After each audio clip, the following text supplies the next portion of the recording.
تمام تر کرائسس کے باوجود کے پی کے اندر سینٹ کے انتخابات ہوتے ہیں بڑے پرامن انداز سے. جو وہاں پہ ڈسٹریبیوشن کا میکانزم طے ہوا فارمولا, اسی حساب سے حکومت اور اپوزیشن اور باقی لوگوں کو سیٹیں مل گئیں. اب وہاں سے وہ جن لوگوں نے آنا تھا آگے. اب محترم جو قائد ہیں انہوں نے فیصلہ کر دیا پی ٹی آئی کے کہ لیو دا اپوزیشن. نیشنل اسمبلی میں اچکزئی صاحب ہوں گے, محمود اچکزئی صاحب, کیونکہ ظاہر عمر ایوب صاحب سائڈ لائن ہو گیا بیکاز آف فیصلہ جو آیا ہوا ہے, اور سواتی صاحب سینٹ کے اندر جو لیو دا اپوزیشن ہوں گے شبلی صاحب کی جگہ. پاکستان کی تحریک انصاف کی سیاست مطلب آپ تو ظاہر ہے اس کا حصہ رہے ہیں, وہیں سے آپ نے سیاست شروع کی. ہو کیا رہا ہے وہاں پہ, وہ مطلب کرنا کیا چاہ رہے ہیں؟ دیکھو عمر صاحب, میں آپ کو بہت عرصے سے بتا رہا تھا کہ میں آپ کو سینٹ سے شروع کرتا ہوں. قوم کو سمجھ میں آ گئی ہے, اور میں سیکنڈ فیز میں حسن والی بات کروں گا. پہلے تو یہ کہ سینٹ کی سیٹیں تھی 10 جو پی ٹی آئی کا حصہ بنتی تھی. ورسٹ کیس سیناریو کے اندر اگر آپ آنکھ بند کر کے چلے جاتے تو 8 تو بندی یہی پڑی ہوئی تھی. ٹھیک ہے, اس 8 کو پہلے 5 کیا گیا, لین دین کی گئی, حساب کتاب کیا گیا گورنمنٹ کے ساتھ. گورنمنٹ کی ضامن پی ٹی آئی, میں بہت عرصے سے کہہ رہا ہوں, یہ پی ٹی آئی کی لیڈرشپ پی پی ایم ایل این کی ضامن ہے. اس 8 سیٹوں کو 5 کیا, وہ 5 بھی نہیں رہیں گی, جان کے 4 رہ جائیں گی. مراد صاحب کو نامنیٹ اس لیے کیا ہے کہ وہ صفحہ ہستی پہ سامنے نہیں آئے گا سرفیس پہ, کیونکہ اگر وہ آئے گا تو ہمارے دوست شہید ارشد شریف کا کیس کھل جائے گا اور پھانسی کا پھندا بن جائے گا. تو وہ نہیں آئے گا, وہ سیٹ مائنس ہوئے گی. تو آپ نے 10 کی جگہ 4 سیٹوں پہ فیصلہ کیا اور یوں کر کے دی. دوسری بات جو حسن ایوب صاحب نے بات کی کہ اس کا وقت پورا ہو رہا ہے, میں تو آپ کو پچھلے 6 مہینے سے ہی کہہ رہا تھا, اور میں اس کی بات کو فردر انڈورس کرتا ہوں کہ یہ عمران خان صاحب کو سمجھ آ گئی ہے, اور ان کی ٹیمپرمنٹ سمجھتے ہوئے ان کی چھٹی ہو جانی چاہیے میرے دوست کی. لیکن اس کو ہی رکا, اس کو بھی آج سنبھالنے میں گورنمنٹ موجود ہے, وہ تگڑا ہے ابھی. وہ عمران خان صاحب زیادہ تگڑا اس لیے ہے کہ وہ گورنمنٹ کو کرتا ہے, پی ٹی آئی کی ساری پارٹی کمپرومائز ہے سارے لیڈر. اور وہ دوسرا یہ کہ آپ نے سینٹ میں جو شکلیں دیکھی ہیں ان کا ماضی بھی نہ بھولیں.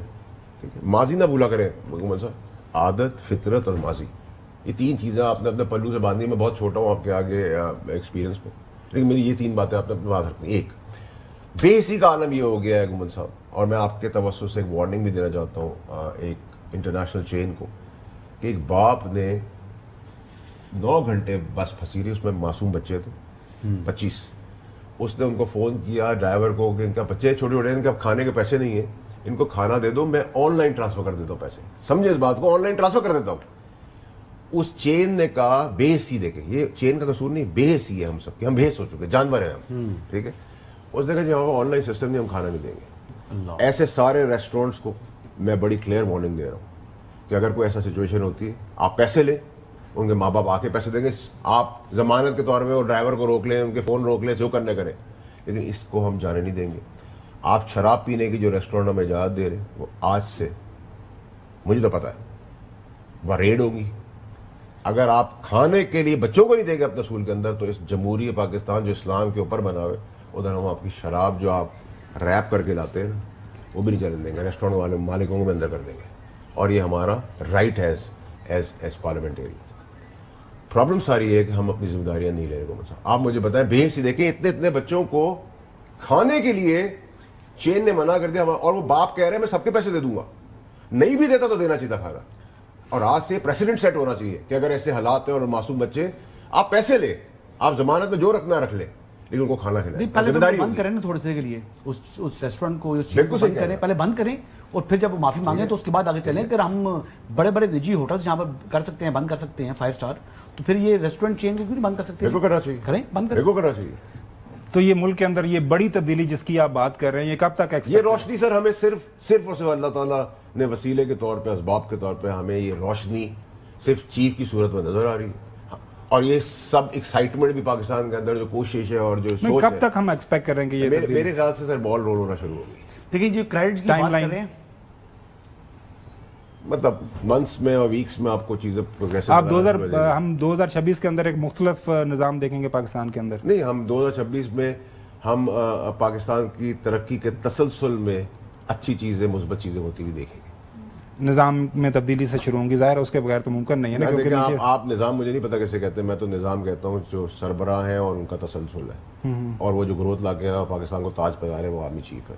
میں تو اسی تسلسل کو دیکھ رہا ہوں, اسی کے اندر مجھے صدارتی نظام کی کوئی باتیں کوئی ایسی صدارتی نظام نہیں ہے, کوئی ایسی بات نہیں ہے, نہ وہ پالیٹکس جتنا ہم سمجھتے ہیں جانتے ہیں ان کا نہ پولیٹیکل ایمبیشن ہے چیف کا. وزارت عظمیٰ کی تبدیلی کے بعد کچھ کوئی ایسی چیز نہیں ہو رہی, نہ نقوی صاحب کی بات ہو رہی ہے, نہ کوئی ایسی کہانی ہو رہی ہے, سب گوسپ مونگرنگ ہے, کچھ بھی نہیں ہے, سب اپنی جگہ کے پاس. جو آپ نے جو دیکھنا ہے امید, وہ چیف کی طرف امید کی قلت پاکستانی قوم کی دیکھ لیں.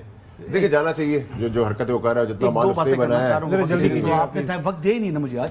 دیکھیں میں تو یہ بات کہہ رہا ہوں کہ جو فائلوں کو پہلے پہیے لگانے والے ایک بزنس مین تھے, لیکن ان سے جس شخص نے یعنی اپنے جن کو صادق اور امین ایک وقت میں بنا کر پیش کیا گیا تھا, انہوں نے 190 ملین پاؤنڈ کا ان کے لیے چونا لگا دیا قوم کو. ٹھیک ہے, کرپشن اور کرپٹ پریکٹس میں عدالت نے ان کو سزا سنا دی. اب ان کو دیکھیں ایک طرف, اور ان کے خلاف باتیں کر رہی ہیں, الزام کس پر لگا رہی ہیں؟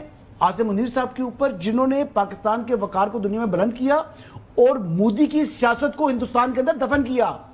یہ کوالٹی ہے ہمارے فیلڈ مارشل کی, اور پاکستان کو ڈپلومیٹکلی زمین سے آسمان پر لے گئے. تو یہ جب کامیابیاں انہوں نے دلوا دی پاکستان کو, تو پھر بھی ان لوگوں کو, اس سیاسی جماعت کو شرم نہیں آتی, تنقید کر رہے ہوتے ہیں اس کے اوپر, آسمان کی طرف منہ کر کے تھوک رہے ہیں اور اپنے منہ میں تھوک گر رہے ہیں. سر جو حسن ایوب صاحب کہہ رہے ہیں فیلڈ مارشل تک کی بات بالکل ٹھیک ہے. 190 ملین کا چونا جس بزنس مین کے ساتھ مل کے لگایا, وہ چونا پاکستان کی آج کی اور پہلے کی اور آئندہ کی تمام پولیٹیکل پارٹیوں کے لیڈروں نے مل مل کے لگایا ہے. تو ان سے مستفید سارے ہی کیا وہ صادق اور امین کہلواتے تھے؟ ختم ہوا چاہتا ہے, اجازت دیجیے گا, کل آپ سے دوبارہ ملاقات. اللہ حافظ.